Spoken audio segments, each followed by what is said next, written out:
Welcome, everyone. This is Doomsday Watch, the podcast where we analyze, we study, we talk about Doomsday Clock by DC Comics.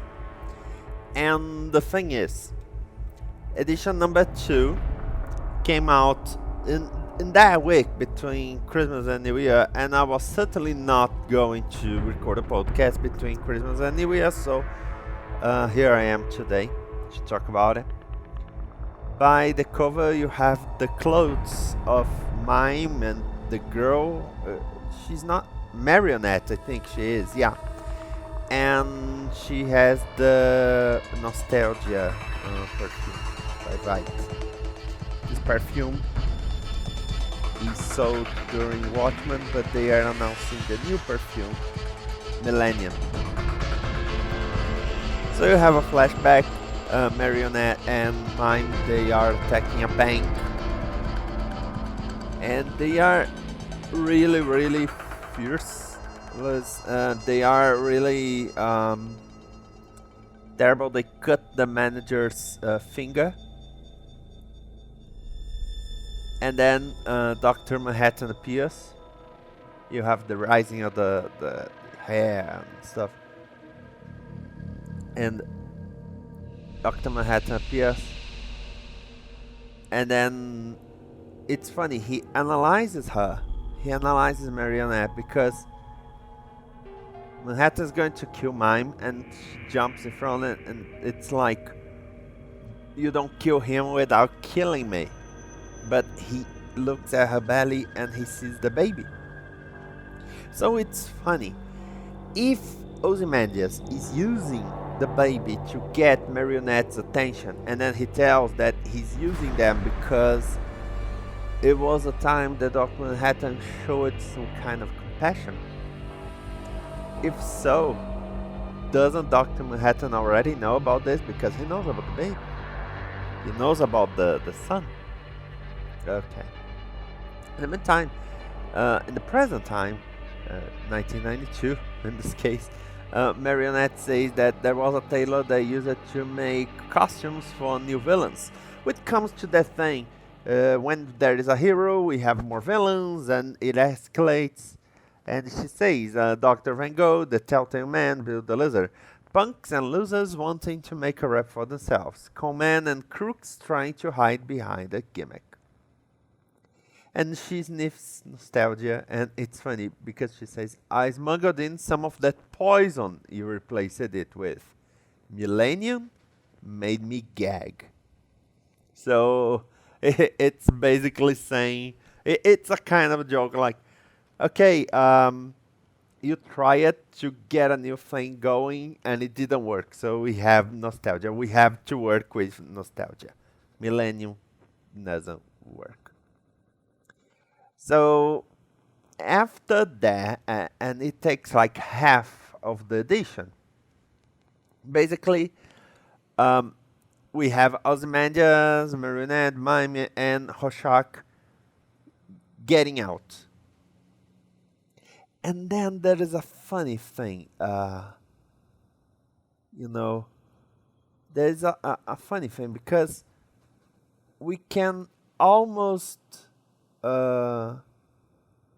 in this edition, we can almost be sure about the identity of the new Rorschach, but okay. They set off, and in the meantime, people are protesting, but they are running because the rocket's coming. The rocket's killing them. And basically, New York starts to be destroyed by the missiles, and missiles as you prefer. Then we have Bruce Wayne taking a Rorschach test. If you don't know, it's you put ink on a paper, and like what do you see on the paper? And Bruce Wayne is taking this test because the Wayne Enterprises board of directors, they don't trust him. At the same time that the people don't trust Batman anymore. So LexCorp's going down, Wayne Tech can go down, and Batman is not popular at all. And they say the world's gone upside down because of the Superman theory. It may have started with Rex Mason and Kirk Langstrom. Rex Mason is the Hour Man, isn't he? No, that's Rex Mason is Metamorpho. And Kirk Langstrom is Man-Bat. But I'm gonna talk about the Superman theory later.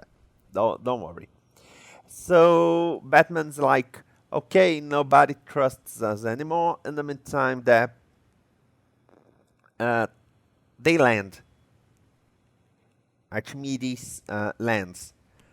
And when Ozymandias is trying to wake Rorschach up, it's like Rorschach's resetting a little, and he says, "Fight, kill you." And then Ozymandias says, "No, we made an agreement. Remember Reggie." So he can be saying like, Reggie is a person that Rorschach is connected with, or Rorschach is Reggie. And if so, he is the son of the newsstand guy, you know? On the original Watchmen. They decide to leave the ship, but keep Marionette and Mime locked up and cuffed in. Of course, that won't work. We really have to say that this was really easy to predict. Okay, they're gonna escape the ship. Ozymandias and Rorschach, they decide to divide. Ozymandias goes to the public library to search for something, and then he decides, I'm gonna go with the smartest man on the planet. I'm gonna talk to Lex Luthor. In the meantime, Rorschach goes to the Wayne Mason. And that's a funny thing. Alfred left the breakfast for Rorschach, and Rorschach just eats it. He just sits and eats it. And that made him notice the clock and then go down the stairs. The clock is in the same position as the Doomsday Clock, I have to say. And he gets to the Batcave. He meets Batman. And he's looking like, oh my god, he keeps trophies of his villains, of everything. And it's funny because Batman just says, you ate my breakfast. And Rorschach, yeah, I did. But most of all, the thing is, Batman, is he more like Owlman or like Rorschach? Because it's very easy to say that Owlman or Daniel, if you prefer, the second Owlman, Night Owl, sorry, Owlman. Owlman is the Batman version from Earth 3. Night Owl. It's very easy to say that Night Owl is Batman because he doesn't have powers, he has a lot of gadgets, and he has the ship like the Batmobile. It's very easy to say, okay, he's like Batman. But with this Rorschach test, with this thing, it's a little like saying that Batman has a trauma just like Rorschach. So Batman is kind of in the middle of the way between Night Owl and Rorschach. He doesn't kill like Rorschach does, but at the same time he doesn't feel so incompetent, so stuck like Night Owl. So I don't know. It seems like he's in the middle of the way, and it's funny. He meets Rorschach, so he will not agree with everything, but he will agree with some things. Like Daredevil season 2, that you have Daredevil versus the Punisher. They have things in common, but not everything. little thing, you know? So it's interesting, really. And the fact that Hoshek just enters and eats like he did with Night Owl. On the other hand, Lex Luthor enters and then he sees Ozymandias and they talk. Okay, I am the smartest man on my planet. You are the smartest man of your planet. And we have to work together. And it's funny. Lex Luthor says all Ozymandias' plan from Watchmen. And then he says, are you surprised that humanity hasn't stayed united? If you're the smartest man on your planet, I'd hate to meet the dumbest. I love it. So they're talking. Like, okay, we have to work together because we have this danger, this blue danger. Let's call it that. This blue danger. And then suddenly there is a shooting. It hits Ozymandias and it hits Lex Luthor. And then we have the voice. Last time you came at me, I was confused, drunk. This time, I'm ready for you. And it's the comedian. The comedian, okay, it's like, okay, he died. What the hell? You know? But the comedian is the perfect pawn for Dr. Manhattan. If you analyze Dr. Manhattan, if you analyze what he has been doing in the DC universe in the past year, I have to say, it's very easy to analyze the fact that he wants to dissect this universe. He wants to dissect Superman, Batman, and so he uses their parents, he uses all of that, and now he uses the comedian as a defense strategy. Like, he recreated the comedian just to be the guy to stop Ozymandias, because Ozymandias can feel guilty about it. I like this idea. It's a nice idea. And then, of course, a Marionette and Mime, they escape the ship.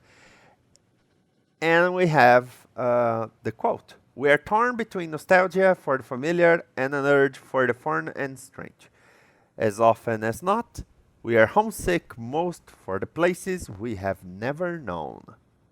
Herschel McCullers. And then we have the appendix about the Superman theory. And basically, people got really angry and they really wanted to study about why in the DC universe most heroes, I would say 90% of them, come from the US. And it's a very logical thing. Like the Marvel universe, the DC universe, the Image universe, most heroes come from the US. 90 or more percent, they come from the US. Why? You know, is there something? So the theory is that the government did something for that. That the government pushed it for studies, for nuclear things, you know, to create that. Studies on spiders, for example, the cosmic rays, the atomic bombs, all of that in the Marvel universe, for example. So it's easy to conclude that it's a conspiracy. You will have to note that Doomsday Clock is set 1 year in the future of the DC universe. It means that people not trusting Batman, the Superman theory, are things that will be happening in the DC comics by November, December. That's the thing. That's how they plan it. I don't know what's gonna happen, but it's an interesting thing. Geoff Johns is attacking, let's say. The second edition is not the most prominent, it's not the smartest, but it's interesting to see that Dr. Manhattan saw the boy. So Dr. Manhattan must know about Ozymandias. That's why he recreated the committee. That's my theory. So leave your theory in the comments and subscribe to Zero Plus. We're gonna have more podcasts in English. I don't know, maybe movies or TV shows, something like that. And by the end of January, I hope, we're gonna have Doomsday Clock number 3. So we have Doomsday Watch number 3. Okay? Take care. Take care. Take care.